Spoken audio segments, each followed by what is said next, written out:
avoiding the toxic leadership behaviours.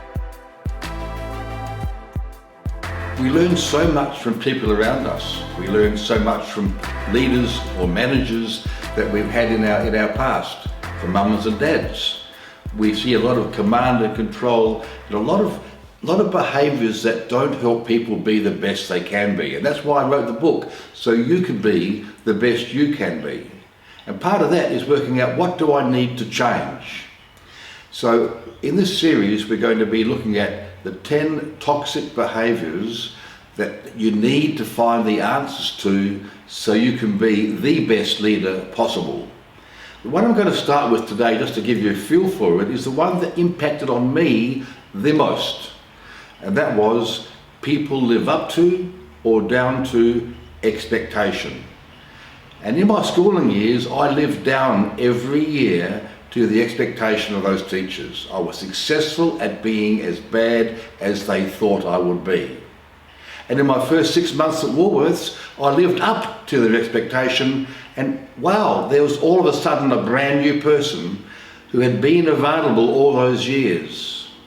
People live up to or down to others' expectations, and unfortunately, that then becomes their expectation. So people say things like, you should try harder. Well, when you have a low expectation, you have a low self-esteem, there is no try harder.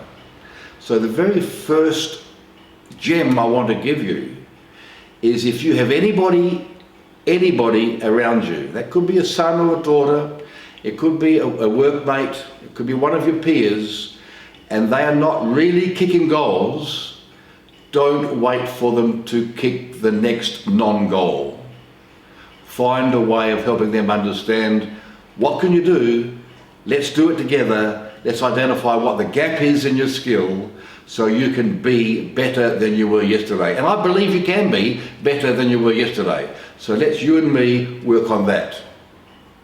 That one piece of information will stop you working out how to manage somebody out. Somebody hires somebody, and next thing you know, they're being managed out because they're not working, they're not performing.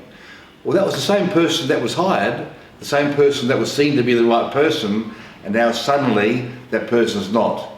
Well, that's more about lack of leadership than it is about that person. People live up to or down to. Please keep that in mind and tune in next Sunday, and I'll give you another snippet to help you guide yourself through to being the best you can be.